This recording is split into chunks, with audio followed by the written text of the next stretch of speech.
Hello, everyone. This is the Crimson Cure, welcoming you to the Crimson Tower, a place where we keep a feminine foot on the neck of the gynocracy, feminism, and black male misandry. So go ahead, pull up a chair, stay a while, and listen.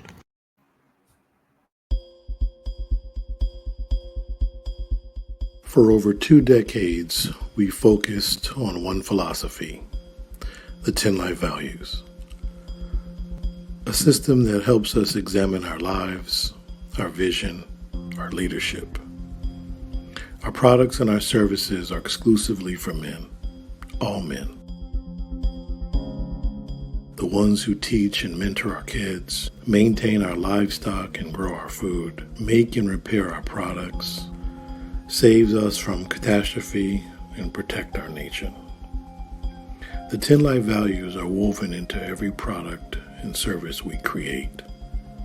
Because at the end of the day, our vision is to see all men from every community equipped with the appropriate processes and the necessary tools to be excellent fathers and the best version of themselves they can be.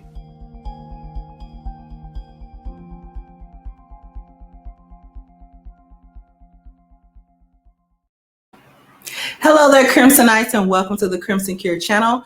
I am your host, femininity coach, and author of The Crimson Cure, and this is my perspective. So what are we talking about today? We are talking about Miss Oprah Winfrey, the wig herself. Now, the first thing that I'm going to need to say to Miss Winfrey is knock it off. Why am I going after Oprah today? I want to share something with you. Something that I feel is a bit, well, not a bit, very disingenuous. Okay. Very disingenuous. So this is what I want to show you.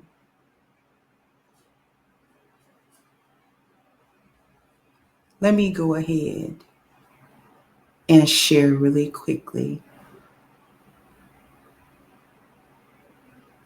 If you guys can see this, I'm actually going to make it full. And we're going to take a look. Before I let the sound play on this video, which I will, on Spotlight, this is a Twitter from Oprah Winfrey's actual Twitter account. Honoring our kings, celebrating Black fatherhood is a dream I've had for a long time. For far too long, there have been false and negative stereotypes about Black men, particularly Black fathers, that have seeped into culture through television and movies. And you were one of the main purveyors of that, Oprah. It was your show. It was your movies that seeped into our culture, that had Black men out here looking stupid. Now I'm just going to let you hear this. It's not super important, but because it's playing, I want you to hear it. Honoring our kings. Yes. And I must say, it surprised us, right? It really, really did. It was such a beautiful experience. All the men were so wonderful, Oprah. And to see this cacophony of Blackness and beauty and presence and love, we don't get a chance to see that. I love that Christopher at the end saying, we're changing the narrative and there's nowhere to go but up from here. So I'm telling you, it's something special, really something special. Producers, come in here, take your bow, take your mask off, take your bow. Oh my God. Thank you. That's all.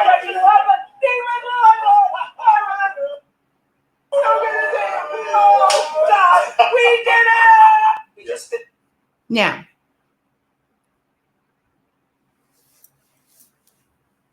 the level of cap that you doing with this, Oprah, is unbelievable. Now, I may have some youngsters that are watching me that don't, you know who Oprah Winfrey is, but you may not understand her reach and the reach that she had during the span of her nationally syndicated The Oprah Winfrey Show. This went on from the 80s all throughout the 90s into the 2000s. There was even something called the Oprah effect. Now, those of us who are Gen Xers, we know the reach and the effect of the Oprah Show. The younger generation may not understand why this is so egregious. For her to be sitting up here talking about she's advocating now, it's been a dream of hers to celebrate Black fatherhood and then the stereotypes that have seeped their way. You was part of how those stereotypes seeped into our culture about Black men. How many shows did you do about down low Black men and blaming them for the STD rates in the community? How they were all gay, how they were all down low, how they were all cheating on their women, how they were all abandoning their families, how they were abusive. What about those shows? Did nobody forget about that? What about The Color Purple? You got Black women now still nowadays still thinking that Black men are Mr. and that all Black women are Celie. All of the Black men in that movie were either weak or abusive. None of them had any type of representation of masculinity that was worth anything. Harpo was weak. Harpo was weak. Never, not to mention that Harpo is Oprah spelled backwards anyway. So Harpo was a weak man, a man that did not have any leadership, did not have any SOS, and was always underneath the thumb of a woman. Married to Sophia, which you played in the movie. One of the more masculine women in the movie. That character was way more masculine than Harpo could ever be. And then you had Danny Glover playing Mr. A horrible man. Nothing about him was really redeeming. No redeeming qualities. Even Celie and Nettie's father, was abusive because he was sexually abusing Nettie. Mr.'s father was just an a-hole, just an old a-hole. And you had Miss Celie spitting in his lemonade to get him back for all of the crass insults that he was laying at her. Every other man in the movie was some type of player or whatever, or was weak or some type of simp. So there was not one man in that movie that represented Black masculinity in any way that a Black man would be proud of. At all. That was from Harpo Studios. All right? Then what about the women of Brewster's Place? A completely matriarchal, gynocentric film. And all of these different movies and shows that you've either starred in or produced. And then you collaborate with other people like Lee Daniels that show you executive produced Precious. And what was going on in Precious? Not only was the mother a villain, but the father of Precious was just as big of a villain as she was. He just wasn't around. What was he? He was a sexual predator that helped ruin Precious. Again, the Black men in the movies that you have something to do with are always these monsters. So when have you ever been an advocate of Black men? I want to know at what point now all of a sudden you advocating Black fatherhood? Something that you have helped malign all throughout the years? I want to read a few things so that the youngsters can understand Oprah's reach. This is not small. This is not a small thing. The Oprah Winfrey Show, often referred to as the Oprah Show or simply Oprah, is an American daytime syndicated talk show that aired nationally for 25 seasons. 25 years, that's a quarter of a century. From September the 8th, 1986 to May the 25th, 2011, based in Chicago, Illinois. Produced and hosted by its namesake, Oprah Winfrey. The show was highly influential to many young stars, and many of its themes have penetrated into American pop cultural consciousness. Winfrey used the show as an educational platform featuring book clubs, interviews, self-improvement segments, and philanthropic forays into world events. The show did not attempt to profit off of the product it endorsed. It had no licensing agreement with retailers when products were promoted, nor did the show make money from endorsing books for its book club. Oprah had its roots in AM Chicago half-hour morning talk show airing on WLS-TV, an ABC-owned and operated station. Winfrey took over as host in January the 2nd of 84, and within a month took it from last place to first place. Following Winfrey's success in an Academy Award and Golden Globe nominations for her performance as Sophia in the film The Color Purple on September 8, 1986, the talk show was relaunched under the current title and picked up nationally. For the premiere, the show's producers tried rigorously to book Miami Vice's Don Johnson as the first guest, even trying to bribe him with Dom Perignon and a pair of rhinestone sunglasses. All attempts to book him failed, and Winfrey decided to do what we do best, and that is a show about and with everyday people. I want to go into something that was actually called the Oprah effect.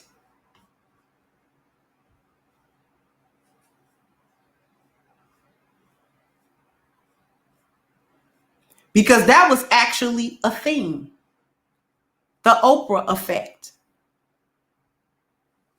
The power of Winfrey's opinions and endorsements to influence public opinion, especially consumer purchasing choices, has been dubbed the Oprah effect. The effect has been documented or alleged in domains as diverse as book sales, beef markets, and election voting. In 1996, Winfrey introduced the book club segment to her show. The segment focused on new books and classics and often brought obscure novels to popular attention. The book club became such a powerful force that whenever Winfrey introduced a book as her selection, it instantly became a bestseller. For example, when she selected the classic John Steinbeck novel, East of Eden, it soared to the top of the book charts. Being recognized by Winfrey often meant a million additional book sales for an author.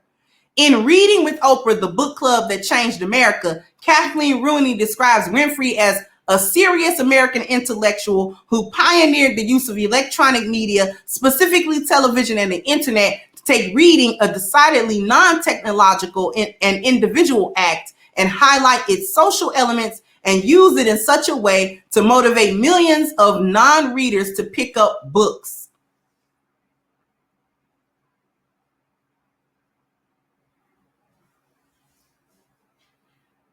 She had influence in politics.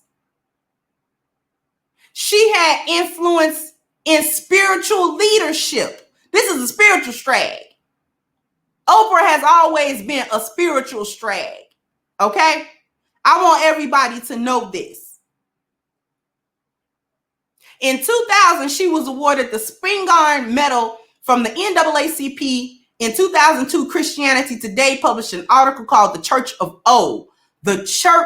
O, in which they concluded that Winfrey had emerged as an influential spiritual leader. Since 1994, when she abandoned traditional talk show fare for more edifying content, and 1998, when she began Change Your Life TV, Oprah's most significant role has become that of a spiritual leader. To her audience of more than 22 million, mostly female viewers, she has become a postmodern priestess, an icon of church-free spirituality.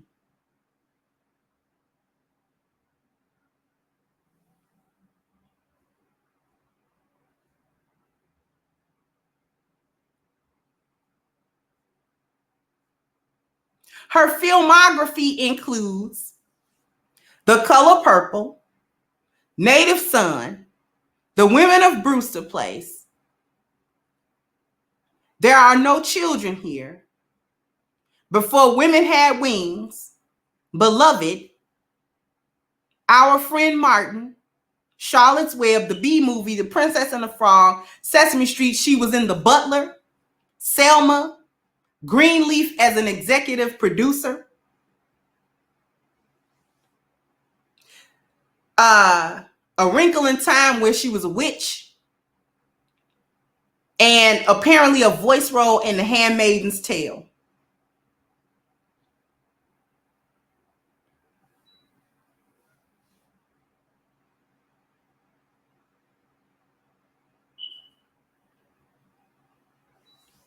Listen,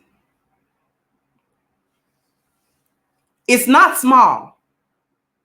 And I wonder what the end game is for her now. Advocating for Black men, I'm going to show something else to you. I'm going to share something else with you.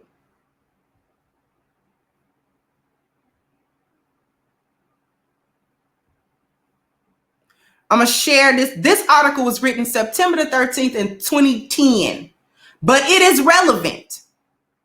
Why Oprah's legacy is a mix. Today, media diva Oprah Winfrey begins the final year of her groundbreaking talk show. From her book club to O Magazine, Winfrey will take her empire into a new era with the start of her own cable network next year. By now, everyone has their favorite Oprah episode, whether it was the show where all the audience members got brand new cars and paid $7,000 to keep them, or the infamous Tom Cruise couch jump.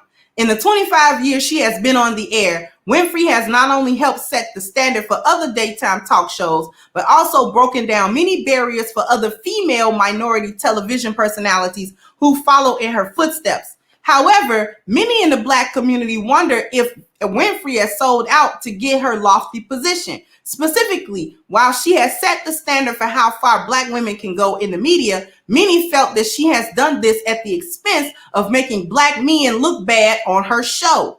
I have watched her show casually over the years, and while I have gotten some pleasure out of viewing many episodes, I can also understand the many complaints about this issue from Black men I have talked to recently. It seems that there are two types of Black men that get to appear on her show. The first type are the non-threatening, who appease her audience of mostly white suburban soccer moms like the funny and lovable Will Smith gushing over his wife Jada, and the fatherly Bill Cosby lecturing about the downfall of the Black youth. This was, of course, in 2010, before they railroaded Dr. Cosby. The other type of Black male she has consistently had on her show are the ones who have done, quote unquote, something bad towards women. Who could forget the G-man hysteria that Oprah brewed on her show when she had J.L. King, best-selling author who exposed the quote-unquote down-low lifestyle and apparent phenomenon of Black men who are secretly G but have unprotected sexual relationships with women on her show. Many critics believe that this episode demonized Black men, making them solely responsible for the high rate of HIV and AIDS among Black women. This was followed up by an on-air fight between best-selling novelist Terry McMillan and her ex-husband, Jonathan Plummer. McMillan's 96 bestseller, How Stella Got Her Groove Back, and subsequent movie of the same name starring Angela Bassett were based on her relationship with Plummer, who later revealed himself to be a G. McMillan eventually divorced Plummer and sued him for $40 million, citing emotional distress, invasion of privacy, and placing her in a false light to harm her professionally and personally. Recently, at a book signing for her new book in Boston, McMillan said she has since forgiven Plummer and has moved on with her life, but was told by Winfrey's people that the talk diva had expressed interest in having both of them back on the show for a farewell season. But for some reason, I think the absence of tension between McMillan and Plummer just wouldn't make good for good TV now, or at least on Oprah's show. Then there's the whole issue of Winfrey having an anti-hip-hop sentiment.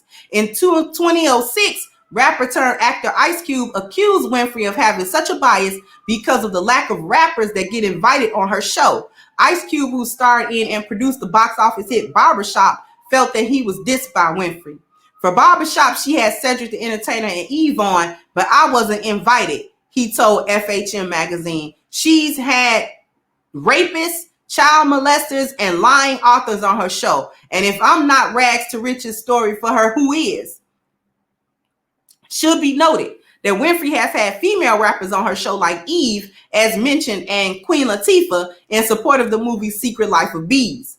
To add insult to injury, regular Oprah contributor Nate Berkus also debuted his new talk show today. Berkus, an interior designer, is yet another white man, along with Dr. Phil and Dr. Oz, who is getting a show thanks to Oprah's influence. I actually enjoy getting advice from them on my home improvement issues, but you mean to tell me that in 25 years Winfrey has been on TV, she has not encountered a qualified black male expert who she could not only groom to be a television personality who could take over her mantle, but more importantly be a role model for other black men?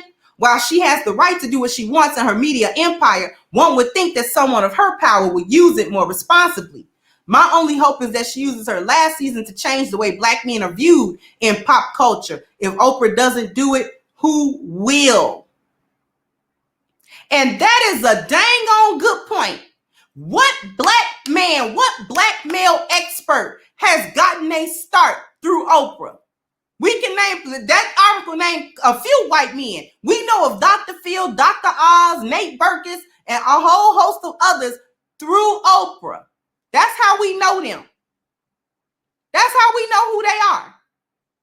They got their start through dealing with Oprah, talking to her. She's promoted black women. Iyanla Vanzant was made popular through her associations with Oprah. Okay? She's done it for white men. She's done it for black women. But you mean to tell me that was that was a dang on good point. A 25-year run, and there has not been a single black doctor, black male doctor. There has not been a single black male who has been a consummate professional or an expert in his field that has ever been able to get his start underneath her or with her influence. No black male authors for her book club, no black male interior designers, no black male fashion designers, no black male artists, no black male who? Who? No psychologists, no psychiatrists, no black male of any expertise from any industry has ever gotten a start with Oprah or underneath her or having been associated with her. And that's how he got notoriety in television and in pop culture. Everything that she has done has been maligning black men. Every time she's been associated with some type of television or movie, the black men portrayed therein have been either monsters or weak or of the alphabet community. That as well. Never have I encountered a movie that was produced by Harpo Studios that had positive black male masculine men that were being portrayed, black fathers or otherwise. And you got the unmitigated gall to sit on Twitter and act like you've been advocating for black men for forever. Girl, if you don't knock it off. Ain't nobody trying to hear that. You've been a staunch down feminist for as long as you've been on television. That's been the line you've been towing. You've been towing the gynocratic line. You've been towing the democratic line. You've been towing the black men ain't sugar honey iced tea line. You've been towing that line for forever. Now all of a sudden you want to celebrate black fatherhood and have the audacity to sit up there and say, what she say? had the audacity to sit up there and say, for far too long, there have been false and negative stereotypes, particularly Black fathers, that have seeped into culture through television and movies. And you've been the main one doing it. Your name has been at the top of the list for how that have gotten into our culture as Black people, the overall culture and Black culture.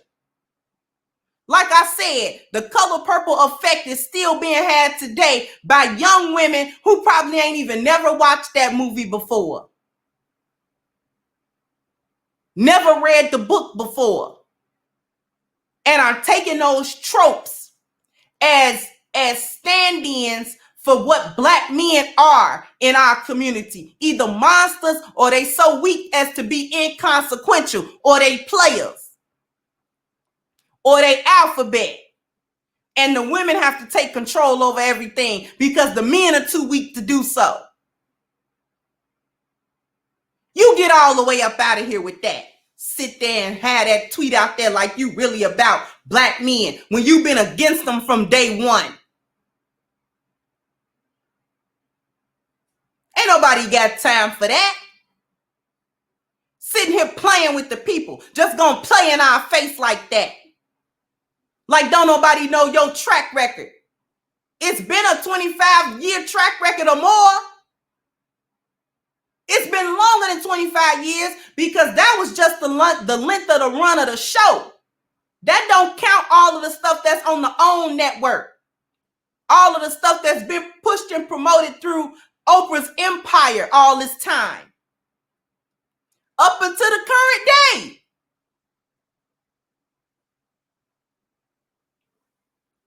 You've been wanting to celebrate since when?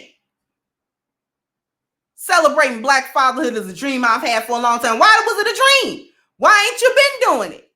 You've been doing everything else. Now all of a sudden this is a dream?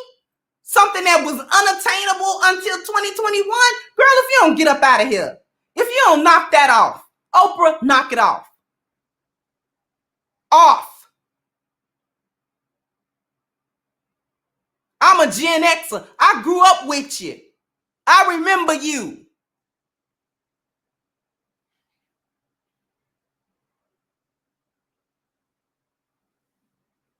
With your inferiority complex. Ain't nobody never been on the cover of old magazine except for you. Girl, if you don't knock that off. And I hope somebody show her this video.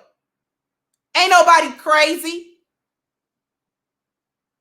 For all your money and all of your philanthropic endeavors, when have you ever invested in Black men or Black boys? When? I need somebody to show me the receipts because I don't have them and I couldn't find them. So if somebody got a long list of receipts that she has helped Black men just as much as she has helped white men and Black women, I'll be quiet. And I want the success rate of it. Don't just show me something she did on paper. I want to know what it was on the ground.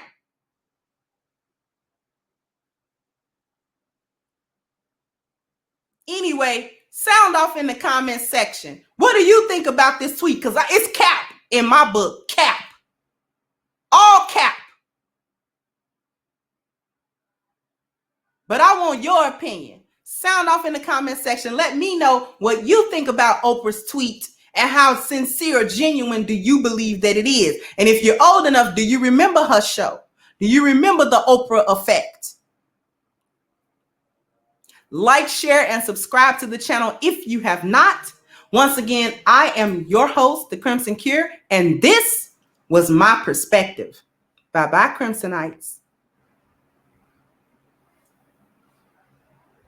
Hey guys, please like, share, and subscribe to the channel and hit the notification bell. And if you've got more to say on the topic, leave a comment down below.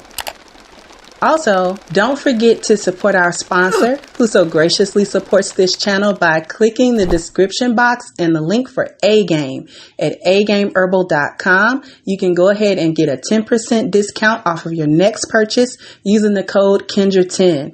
This has been yet another Crimson Cure production, and I'll catch you guys on the next one.